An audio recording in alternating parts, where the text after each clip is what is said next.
Hello, and welcome to the Lighthouse Brand Builders podcast. I'm Peter Wilkin, and I'm here to help you build differentiated, enduring brands and thriving businesses. It's not really a podcast. It's more a series of strategic insights, stories, and secrets of success from a lifetime's career in advertising, brand consulting, and change management. The thread that binds them is brand-centered management, the trademark brand building process and philosophy I developed with my partners at the brand company over 20 years ago, that's since been embraced by thousands of brand professionals and some of the world's most iconic brands. The 4Ds process and brand DNAs have become well known in brand strategy circles. The focus here is practical advice you can apply straight away to your business. It gives you a glimpse inside the Lighthouse Brand Strategy Academy, our online coaching program, where we aim to democratize effective brand strategy. So come with me, take a step inside the virtual lighthouse. Welcome. This will be a kind of counter flip to the aren't I great story about Ogilvy Philippines and weren't we brilliant right kind of thing. Back to the humbling nature of reality. Back to the humbling nature of reality. Although, my mistakes with LB Malaysia, of which there were many, but there were good successes too. And the reality was, I think I'd mentioned earlier, I came into LB or Leo Burnett Malaysia. I was asked to be brought there by the creative head, who was a fantastic woman called Yasmin Ahmed, who was the outstanding creative talent within the country. And so she had asked, she said, go and get this guy. And so I was kind of headhunted, plucked, if you like, out of what I was doing to go and work with them. So it's important to understand that context because, we had an extraordinarily good relationship up until that point. And the agency I was inheriting was the number one agency in the country. It was top performing. It had an outstanding leader, an Australian guy who had developed a really good relationship with Yasmin and Ali, the chairman partner, and had done astonishing things, grown the business, had established its position as the top government agency. So our lead client was Dr. Mahathir Mohamad at that time, and he influenced everything. So the agency managed the top national brands. So Malaysian Airlines, Proton, the car manufacturer, and the huge national oil company, Petronas, were all our clients. And they were huge. Right. So a lot of responsibility. Yeah. And, not only did we just have like one of those, which would have been enough to satisfy most large agencies, we had all three. So it was a well-established agency. Yeah. And that is a complete opposite challenge from, Ogilvy Philippines, which was, if you muck it up, it doesn't really matter too much because it was pretty messed up in the beginning.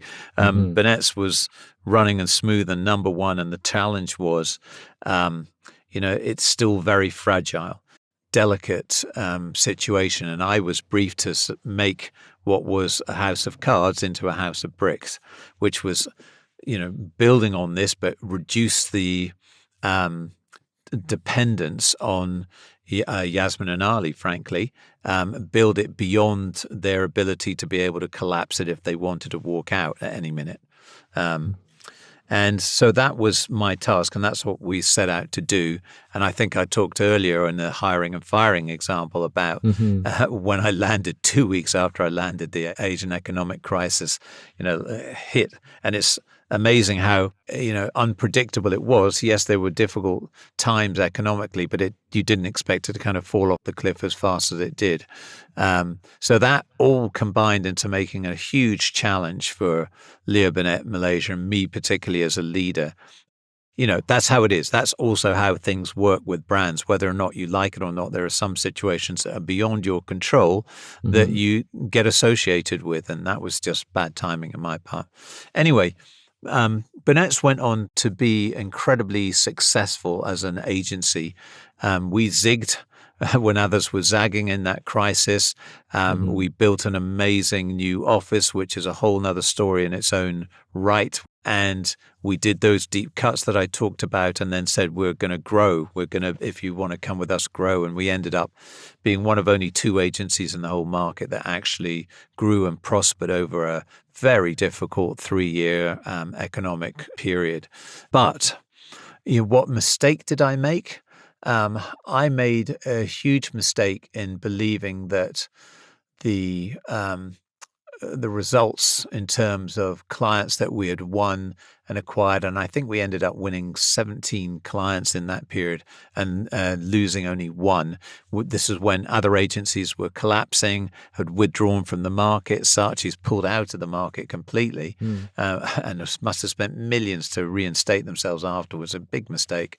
And, I wasn't necessarily resting on our laurels so much, but I had taken my eye off the relationship ball in hindsight, and had left Yasmin and Ali feeling vulnerable. And in fairness, they had a reason to feel that way, because maintaining our incredible creative high standards had been challenging in this time. Yasmin had shown interest in doing long film copy. Ali was great, but aging and kind of not. He was the support partner to Yasmin when Yasmin wasn't there. It wasn't quite right. We were not, to my mind, building a succession plan for their absence adequately fast enough, bringing in great creative talent underneath them. And I think they felt threatened when I was pushing for them to do this, although I was doing the same thing with my position, bringing in people and who could take over from me. And, it all came to a head, I think, bearing in mind my brief from my boss had been build a house of bricks, not a house of cards. And but not investing enough in reassuring them in the relationship came back and bit me, because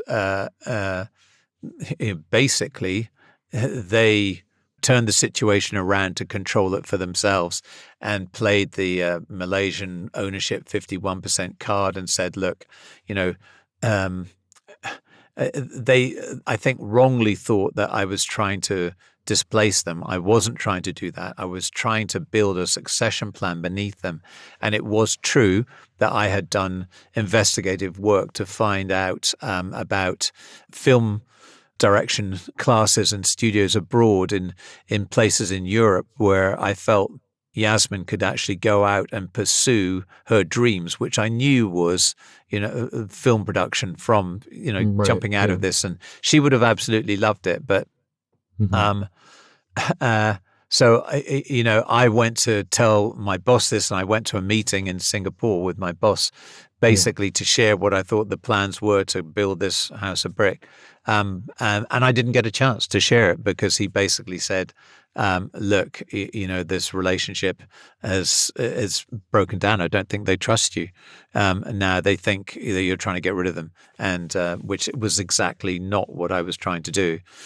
So I hadn't communicated that well. So that was a mistake, and it ended me leaving Burnett's and moving into the BBDO regional role. And nothing. There are always surprises, good and bad, in life, and nothing kind of prepares you for that kind of meeting where you're thinking, "Oh, hang on, does this mean I don't have a job here anymore?" And so I never underestimated the value of the relationships that you need to build at home. And thank you for listening to the Lighthouse Brand Builders podcast. If you found this helpful and want to know more, please visit my website at peterwilkin.com. That's Wilkin with an E at the end. You'll find more free resources, instructional videos, and links there. If you're a CEO or a business owner looking to build your brand, or a brand strategist looking to level up your skills, check out the CBO Masterclass in the Lighthouse Brand Strategy Academy, where you'll be guided through a comprehensive, stepwise process to develop your unique brand DNA and learn the skills to become a certified chief brand officer. If you have any brand or strategy related questions you'd like answered, you can ask them in the showcase notes below. I'll do my best to address them. Thank you, and see you next time.